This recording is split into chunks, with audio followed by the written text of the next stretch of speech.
L'idéologie du nordisme et le tribalisme au Congo. Présentation. Chers compatriotes, bonjour.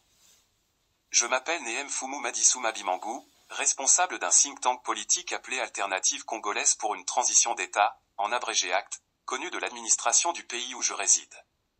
Une structure au sein duquel je mène mes activités politiques dans le but de recréer le leadership pour le mouvement matswaniste qui a libéré le Congo. Peu de gens le savent, et les régimes successifs du Congo l'ont simplement occulté pour asseoir l'ignorance des Congolais. Je viens vous entretenir avec ce nouveau thème pour d'une part, vous éclairer sur le tribalisme au Congo, une thématique que vous connaissez déjà à travers mon article intitulé « Le tribalisme au Congo, parlons-en ». D'autre part, pour exposer le nordisme, une idéologie politique du Congo que peu de gens connaissent. Mais avant d'aborder le sujet, nous allons examiner quelques considérations préliminaires liées au débat sur le tribalisme au Congo. Considérations préliminaires. Le tribalisme est une problématique sérieuse qui a surgi très tôt dans l'espace politique du Congo, dès les années 1960 à 70. Ce tribalisme a été dénoncé notoirement en le qualifiant d'obumitrie que l'on traduit par oligarchie bureaucratique militaire et tribale. Ce tribalisme est bien une problématique ancienne qui reste d'actualité. J'aborde ces préliminaires parce qu'il y a eu des tentatives de décrédibilisation de ce débat, par pur déni, par des négationnistes qui ne veulent pas l'avouer. C'est pourquoi je m'emploie à l'éclaircir et à l'expliquer aux générations du Congo, privées de l'enseignement de l'histoire du Congo et de l'Afrique par le système établi. En effet, les négationnistes se sont organisés pour semer l'amalgame en voulant introduire dans ce débat d'autres aspects, notamment philosophiques, anthropologiques et scientifiques. Sans doute, cela a le mérite d'être soulevé, parce que c'est aussi cela le débat. Mais en réalité, c'est une fuite en avant pour étouffer ce qu'ils ne veulent pas entendre, pour des raisons compréhensibles. Ces Congolais sont plus ou moins liés au système à l'origine du tribalisme. Ce n'est pas étonnant qu'ils le vivent et le pratiquent avec la plus grande insouciance. Voyons cela. Est-ce le tribalisme est un problème philosophique? Assurément non. Le tribalisme au Congo porte sur des faits politiques connus. Les faits ne sont pas des concepts philosophiques. La philosophie, si l'on veut, est une science de l'esprit et du raisonnement. C'est une rationalité sur des questions existentielles de la vie. Elle est très éloignée de l'analyse des faits historiques posés par des acteurs politiques qui essaient d'échapper à leurs responsabilités sous le couvert de l'ethnie et du pouvoir politique. En cela, la problématique n'est pas philosophique. Est-ce le tribalisme est un problème anthropologique? Nul doute. Le tribalisme au Congo met en opposition deux cultures. L'Olomanyama et le Kimuntu. L'Olomanyama, littéralement l'homme de la bête, est une culture qui tend à bestialiser la société. Cette culture est hermétique à la morale et à l'éthique. Elle est partie intégrante de l'ethnie Mboshi qui borde les rives de la rivière Alima au Congo. Elle n'a pas connu de progrès civilisationnel avancé, contrairement à d'autres sociologies qui ont eu des structures étatiques organisées. Cette culture Olomanyama s'oppose au Kimuntu. Le Kimuntu est une culture Congo. C'est une philosophie de socialisation et d'humanisation de l'humain. C'est un ensemble de valeurs morales et d'élévation spirituelle qui exige la vertu dans les actes. Notamment, la bonté, la générosité, la vérité, la justice, le respect du bien commun comme de la personne, la solidarité. La haute sagesse Congo a des principes très vertueux. Citons. Kiame, Ivoie. Kieto, Ivoikuo, traduit en ces termes, ce qui est mien m'appartient, ce qui est à la communauté ne m'appartient pas, ou encore cet autre principe, Bana Bateele, Bana Bazekole, qui magnifie le dialogue en ces termes, les uns disent, les autres répondent. Cette sagesse a guidé les présidents Congo qui ont gouverné le Congo. Ils n'ont pas utilisé l'armée pour conserver le pouvoir d'État ni à titre personnel, ni pour leur ethnie, alors que le plus haut gradé de l'armée était un colonel Congo, le colonel Munsaka. À l'inverse, le comportement de tous les présidents de l'ethnie Mboshi est ce qui est qualifiable de Kiempumbulu chez les Congos. C'est-à-dire des hommes posant des actes de réprobation indignes d'un souverain. Ces hommes vont jusqu'à fomenter des alibis pour violenter une partie du peuple en utilisant la force publique. Indéniablement, l'anthropologie Congo, dépositaire de la civilisation bantoue, est confrontée à la culture Mboshi qui a été transposée au sommet de l'État. Les adeptes de cette culture régressent le pays dans tous les compartiments de la vie. Ce n'est pas par hasard que ce tribalisme est mis en cause. D'autres l'ont pointé du doigt sous le terme du « vivre ensemble ». Ils l'ont fait par pudicité politique. Évidemment parce qu'ils craignent de heurter les sensibilités, ou de subir les affres d'un régime hyper violent. Je relève un fait.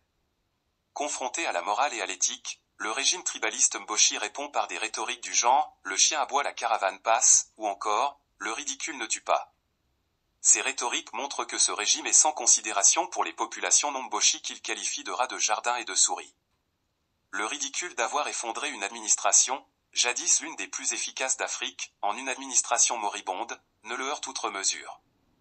Sa réaction est conforme au slogan du PCT, « Ebonga, Ebongate », toujours meilleur, qui se traduit par « que ça s'améliore ou pas, c'est toujours meilleur ». C'est la codification de la malgouvernance par la culture d'Olomanyama. Est-ce le tribalisme à une dimension scientifique? Oui et non. La réponse est oui, car prouver des faits requiert l'utilisation d'une méthode. La méthode utilisée ici est l'investigation par rapport à l'histoire. En effet, il faut d'abord identifier les faits, ensuite dater les faits, et enfin rechercher les auteurs. C'est indéniablement une approche scientifique, comme pour toute thèse. La réponse est non, parce que l'approche scientifique basée sur la géographie des hémisphères n'est pas recevable lorsque l'on désigne le nord d'une localité. Les cardinaux nord, sud et ouest sont des orientations relatives qui dépendent de la localité, c'est-à-dire du point où l'on se situe. Pour un Parisien, le nord représente Lille ou Calais. Le même Parisien regarde Lyon ou Montpellier pour désigner le sud. Mais pour un Marseillais, Paris c'est le nord. Et son sud à lui c'est l'Espagne ou l'Italie. On ne parle donc pas de la position hémisphérique absolue par rapport à l'équateur lorsqu'on parle du nord du Congo. Pour un Brazzavillois, les villes de Oyo, Owando et Makua se situent tout au nord du pays. Autrement, les négationnistes du tribalisme au Congo doivent rebaptiser la compagnie, Océan du Nord, en une autre appellation. Après ces considérations préliminaires, on peut concrètement aborder la question du tribalisme au Congo. Qu'est-ce que le tribalisme? Étymologiquement, tribalisme vient du mot tribu, qui désigne un groupe humain, une sociologie vivant selon des coutumes propres qui font partie de leur tradition héréditaire. Le « isme » désigne la conceptualisation d'une pensée sur la tribu, avec la possibilité d'un risque doctrinaire plus ou moins nuisible comme certaines idéologies. Le tribalisme, tel que défini par le dictionnaire Larousse par exemple, est un concept neutre. Il réfère simplement à une organisation sociale fondée sur la tribu. Il n'y a pas de mal à s'organiser sur la tribu. Car naturellement, toute organisation se fait toujours autour de quelque chose. La chose en elle-même est neutre. Mais c'est l'usage que l'on en fait qui est problématique. Selon cette définition, l'organisation attribue un rôle à la tribu qui acquiert ainsi une personnalité morale, un statut d'autorité morale voire administrative qui lui permet d'influer sur le territoire circonscrit par ses pouvoirs. Ces pouvoirs lui sont conférés par une autorité au-dessus d'elle. Ça peut être une reconnaissance de l'État à travers une loi fondamentale ou organique. Cependant, la particularité du tribalisme au Congo est que celui-ci n'est pas constitutionnel. C'est-à-dire il n'est pas régi par la Constitution. C'est un tribalisme politique qui résulte, d'une part, d'une volonté manifeste d'hommes et de femmes qui gèrent l'espace public et qui obéissent à un pouvoir politique concentré entre les mains des originaires de l'ethnie Mboshi. Ce fait seul suffit à qualifier ce pouvoir de pouvoir tribal qui agit au sommet de l'État. On est donc en présence d'un État tribal, ou tout simplement l'État Mboshi. D'autre part, la nature des actes montre qu'il y a une discrimination voulue qui cible le groupe Congolari. Ce ciblage n'est pas neutre. Les Congos, dont le pays porte le nom et qui est une partie de l'ancien royaume du Congo, subissent un tribalisme d'État. Ce tribalisme d'État se caractérise par un favoritisme exacerbé des Mboshi qui gangrènent l'espace public, enrichit impunément les nordistes, dépravent culturellement la société, et s'installe en une tyrannie impitoyable. L'autre particularité du tribalisme au Congo est qu'il s'appuie sur une idéologie politique conçue pour accaparer le pouvoir d'État et les ressources du Congo. L'idéologie politique sous-jacente au tribalisme politique. Cette idéologie politique s'appelle le nordisme. Le nordisme repose sur 4 piliers. Premier pilier, le pouvoir par les armes. Ce pilier édicte une maxime dès la première décennie de l'existence de la République du Congo en tant qu'État sous le régime socialiste en ces termes, tu avances, nous te suivons. Tu t'arrêtes, nous te pointons. Tu recules, nous t'abattons. C'est très violent comme principe. Elle reflète la nature violente des hommes, qui se prenaient pour des révolutionnaires. Des hommes à la mentalité forgée dans la culture d'Olomanyama, sans vertu, sans esprit patriotique, et sans esprit de contradiction. Marien Ngouabi, premier des révolutionnaires, en a fait les frais en étant assassiné par ses amis du PCT. Deuxième pilier du nordisme, la concentration du pouvoir d'État aux mains d'Emboshi. Les statistiques dans l'armée, 95% d'Emboshi, dans la haute administration publique, 80% d'Emboshi, dans l'administration territoriale, à 70% Mboshi, et autres secteurs, témoignent de l'emprise du pouvoir Mboshi au Congo. C'est un fait indiscutable. L'accaparement des deniers publics est aussi l'un des piliers notables du nordisme. Le trésor public du Congo a été privatisé par le régime Mboshi. L'enrichissement illicite accéléré, injustifiable autre que par le détournement des recettes fiscales et des ressources des entreprises para-étatiques, est devenu la fulgurante ascension sociale d'Emboshi. Enfin, la priorisation à la formation et à l'embauche d'Emboshi est ce quatrième pilier. Il a été codifié dans le Yaka Noki Noki. Dans tous les secteurs de la vie économique, sociale et administrative, la priorité aux nordistes est devenue la règle. La déferlante Mboshi a fait écrouler un pays jadis fierté de l'Afrique équatoriale française. Ces piliers sont autant de leviers d'action qui constituent l'hégémon du PCT. Le nordisme est une idéologie qui formate le nord du Congo en un bloc politique monolithique. Ses partisans cultivent l'unanimisme. Cet unanimisme s'exprime par le mutisme face aux actes tribalistes du pouvoir Mboshi. Les Congolais observent avec émoi et stupéfaction l'omerta, la loi du silence, qui habite les originaires du Nord. Le mutisme qui entoure l'assassinat de Ngouabi et du président Massamba Deba est assourdissant. L'absence de condamnation du génocide dans le Poul et l'état de siège permanent dans cette région en sont des méprises historiques. Ce mutisme est codifié dans le postulat « profite et tais-toi ». C'est un favoritisme gratifiant du pouvoir et de l'argent par excellence. Il contraint les Mboshi à observer ce silence, sans égard au pays détruit par les agissements de parents criminels à tout point de vue. En de rares cas, certains franchissent le Rubicon verbal pour ne dénoncer que le cas de leurs parents, les Katangais, remerciés en monnaie de singe. Second aspect de l'unanimisme nordiste, l'emblème du PCT. L'ancien drapeau du Congo, République populaire des pseudo-révolutionnaires, est agité comme emblème du PCT à chaque manifestation. Ce drapeau a ressurgi dès le 5 juin 1997, date de début du coup d'État de Sassou Nguesso. Il est devenu l'emblème officiel de ce parti qui a transformé le nord du pays en une zone restreinte aux autres compatriotes. Et l'unanimisme oblige, les autorités publiques se taisent. L'endoctrinement idéologique est une autre forme d'unanimisme. Le nordisme agit comme un anesthésiant où toute remise en cause est considérée comme de la traîtrise. Le sieur Bokamba Yangouma est dans l'esprit des Mboshi le traître par excellence. Le général Mokoko est aussi assimilé à un traître par le nordisme, pour avoir voulu ébranler le régime impitoyable du Nord. Lui-même baigne dans cette idéologie pour avoir tenté de renverser à de multiples reprises le régime de la transition et le régime Lissouba.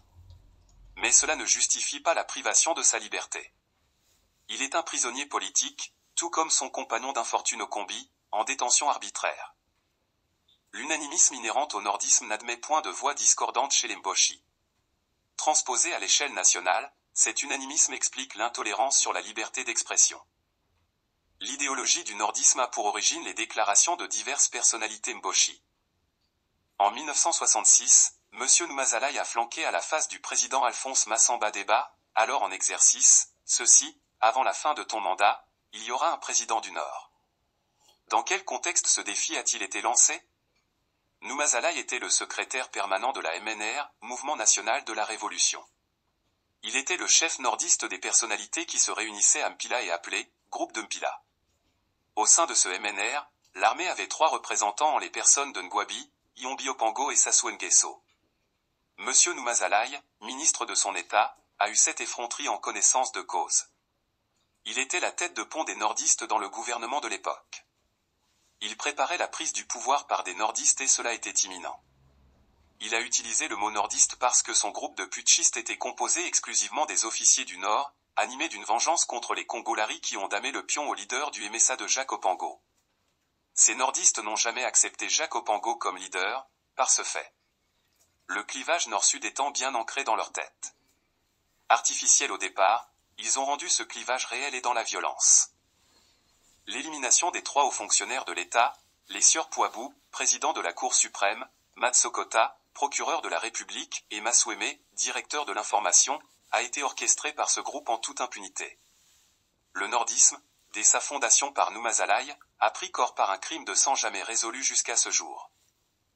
Au contraire, il s'est aussitôt illustré par une première tentative de coup d'État du capitaine Marien Ngouabi le 27 juin 1966, soit à peine un mois et 20 jours après la nomination de Numazalai à la primature. Ce chantre du nordisme, selon l'aveu même de Ngouabi, était celui qui avait préparé ce putsch contre Massamba Deba en déplacement à Madagascar. Ce nordisme qui a organisé le premier coup d'État au Congo, bien qu'ayant avorté, sévit encore à ce jour.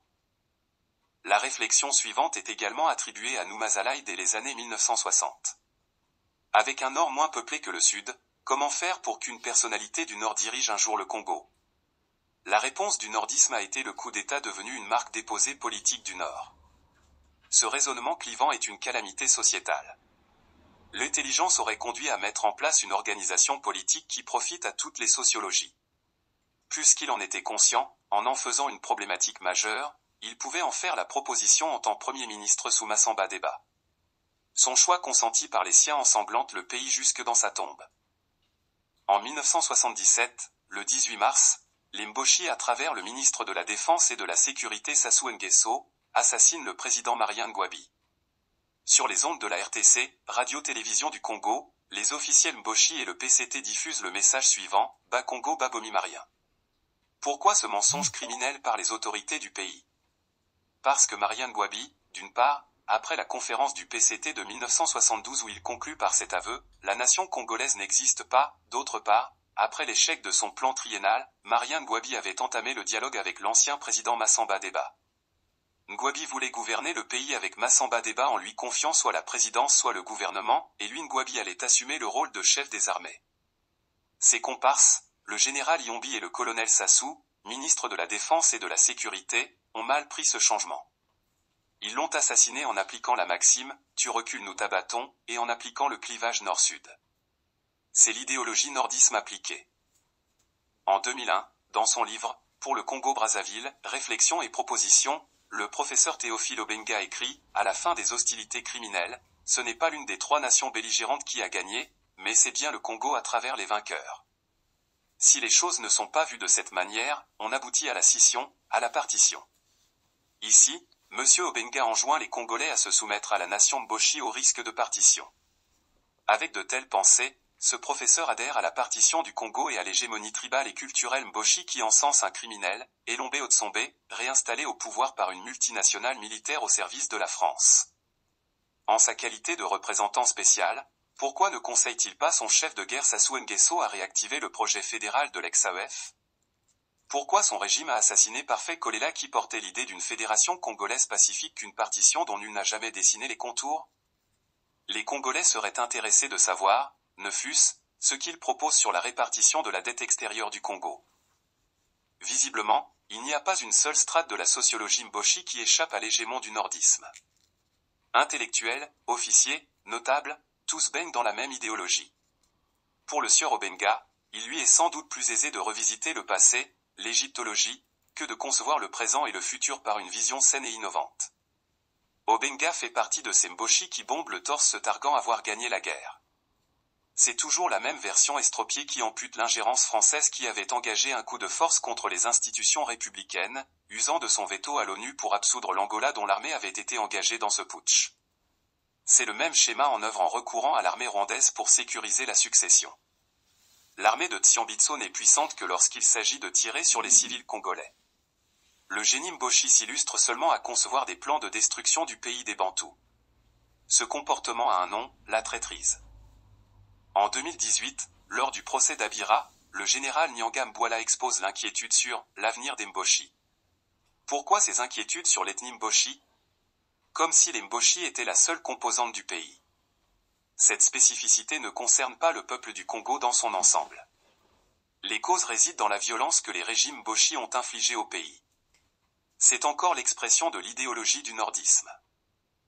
Ce nordisme politique n'est pas prêt d'accepter en son sein une personnalité du Sud comme leader du PCT qui l'incarnerait. Les contorsions pour la présidence du Parlement, ayant écarté l'acolyte Mvuba, en disent long. Cette idéologie politique est si prégnante que les membres du PCT non Mboshi restent tétanisés face à la violence exprimée par les tenants du pouvoir nordiste. Il en est de même des gradés à l'instar des généraux Nkonta, Buissa Matoko et autres observant le poule se faire détruire sans sourciller. De 1968 à ce jour, le nordisme n'a pas favorisé l'avènement d'une république citoyenne profitable à tous. Sa création s'est faite sur la base d'une revendication ethno-tribale du pouvoir. Cet art culturel l'a empêché d'élever la réflexion plus haut. Notamment, penser à gommer les réflexes identitaires et insuffler une république citoyenne favorable à l'alternance et l'exercice pacifique du pouvoir. Une rivalité peut naître, c'est un fait social. Mais une rivalité qui persiste sans fin, c'est ce que Martin Luther King désigne, mourir tous comme des idiots faute d'avoir appris à vivre ensemble.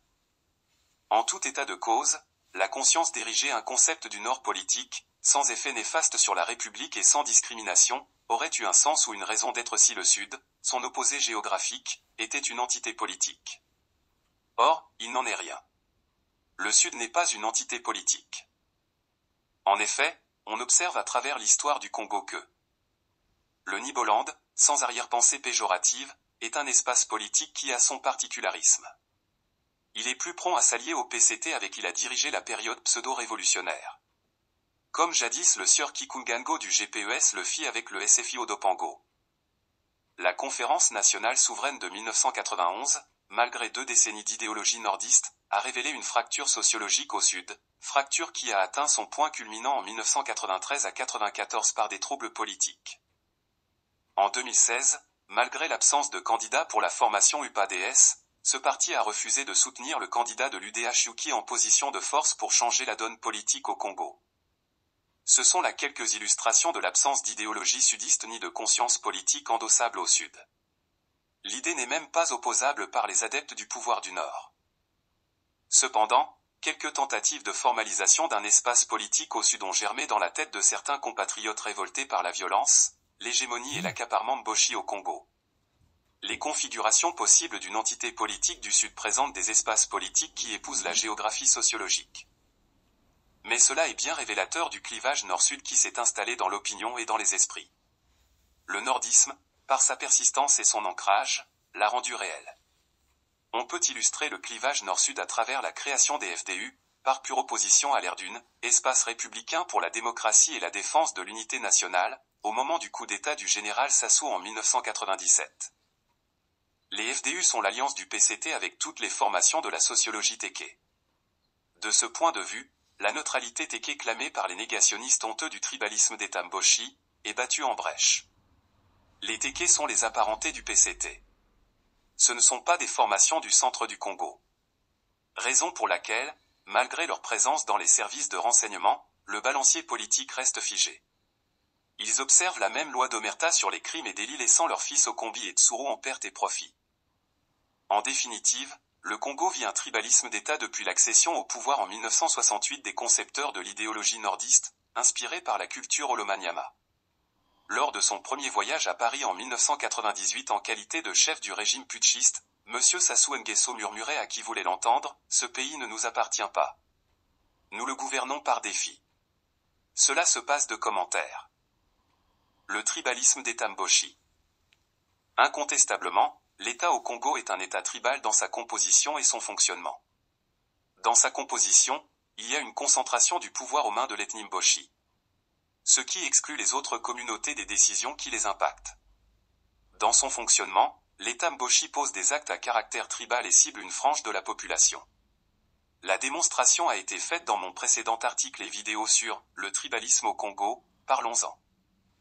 Encore récemment, le régime nordiste s'est exulté en cette phrase tristement célèbre « On a tué dans le poule, le ciel n'est pas tombé », dixit le conseiller spécial de Sassou, Jean-Dominique Okemba. Chez les Congos, un tel conseil n'a pas droit de citer. Son auteur est qualifié de Kiempumbulu, c'est-à-dire un déficient neuronal potentiel fauteur de troubles. Ce n'est pas étonnant de le voir exhiber la danse et conga sur la tombe de son parent, l'arme à main, tirant en l'air, sans doute après avoir commis un forfait sur un adversaire, dans la pure tradition de l'Olomanyama. Mais qu'on ne s'y trompe pas. Ce régime pose aussi des actes qui impactent indistinctement les Congolais. L'idiotie au sommet de l'État, caractérisant le nordisme, s'illustre à travers ces quelques exemples. Le marché des affaires livré aux étrangers. Le fait révélateur est la fête musulmane au Congo. La capitale Brazzaville a affiché un visage de ville morte, des commerces fermés, parce que l'État Mboshi préfère attribuer le commerce et les affaires aux étrangers. Il déteste voir l'émergence d'un patronat authentique congolais. À cause du traitement des retraités laissés pour compte, les agents Mboshi refusent d'aller à la retraite. Ils craignent de subir le sort réservé aux autres Congolais. La démolition volontaire de l'école publique a rendu onéreux l'enseignement, poussant les familles à recourir aux des établissements privés. On peut en citer d'autres tels que l'hôpital public délabré. La liste est longue et terrifiante. Quelle solution pour remédier à cette situation? Peut-on espérer un retour à la République? C'est-à-dire une prise de conscience des compatriotes du Nord et du Sud de la nocivité de cette idéologie qui détruit le Congo. Cette prise de conscience est primordiale. Pour y parvenir, l'intelligentsia du Nord, du moins la nouvelle génération, doit s'affranchir de l'idéologie de leurs parents. C'est un défi moral et panafricain à relever pour rentrer dans le nouveau monde. Les Mboshi ne doivent pas s'attacher à Konan Gaton-Cloué, alias Sassou Nguesso, qui a exhibé en Mondovision qu'il est un étranger habé au Congo et que ses terres ancestrales se trouvent en Côte d'Ivoire. Raison pour laquelle il pratique un tribalisme sans concession parce que son but est de semer le chaos après lui. Je sais que nombreux de cette génération attendent, tapis dans l'ombre, espérant capitaliser sur la sale besogne opérée par l'irréductible Sassou Nguesso et hérité du pouvoir de sang. Cet espoir est de mise, mais c'est une loterie politique des lendemains qui déchante. Rien ne vaut mieux qu'une réconciliation politique sur des bases saines. Serait-il nécessaire de construire le Sud politique et armé pour l'équilibre des forces? Cette logique binaire conduira à la balkanisation définitive des esprits, et peut-être à la partition du pays voulue par M. Obenga qui pense que l'armée équipée avec l'argent public est une propriété des Mboshi. Il n'est pas non plus acceptable de bâtir le Congo sur les fondements du régime putschiste même s'il a, à de multiples reprises, changé de peau comme savent si bien le faire les reptiles. Le dialogue des communautés reste plus que nécessaire pour une refonte des institutions. Ce n'est que dans ce cadre que le pays pourra concrétiser la paix initiée par les présidents Youlou et Opango qui ont gouverné ensemble la Première République. De même, l'autonomisation des régions doit être effective pour aboutir à une fédération qui respecte les sociologies. Si le ministre Martin Berry n'avait pas torpillé la loi sur la décentralisation, peut-être que le Congo aurait évité de sombrer dans la folie criminelle de Sassou Nguesso. Enfin, les réparations s'imposent pour apaiser les mémoires meurtries. Cela permettra de construire une mémoire collective et une conscience patriotique transcriptible dans l'enseignement de l'histoire du Congo. Ce sont là des pistes de solutions à mettre en œuvre pour notre salut collectif. Car, en sacralisant des clivages absurdes, avec un nordisme recourant à des armées étrangères pour se maintenir ou se hisser au sommet de l'État, le Congo resterait le seul enclos colonial à ne pas se libérer. Conclusion. Pour conclure, je dirais que l'Afrique affronte un défi civilisationnel où elle doit se débarrasser du néocolonialisme occidental. En perte de vitesse, celui-ci est devenu très agressif. Cette agressivité n'épargne aucun peuple, aucun État. Pour s'élever au stade d'État souverain, c'est-à-dire se débarrasser du statut d'enclos colonial, il faut une conscience panafricaine et une unité, soit à l'intérieur des pays colonisés, soit reconfigurer l'Afrique en brisant les frontières coloniales à l'origine du désordre. Sans cette unité, le Congo restera vulnérable, l'Afrique aussi. Et pour être un souverain, on n'a pas besoin d'être un traître à son pays natal ou à son pays d'adoption. L'expérience des pays du Sahel enseigne que la muraille de défense efficace contre l'impérialisme occidental reste, à tout point de vue, l'unité du peuple avec ses dirigeants. Merci de m'avoir suivi. Nehemfumu Madissouma Bimangu. Août 2023, Paris, France.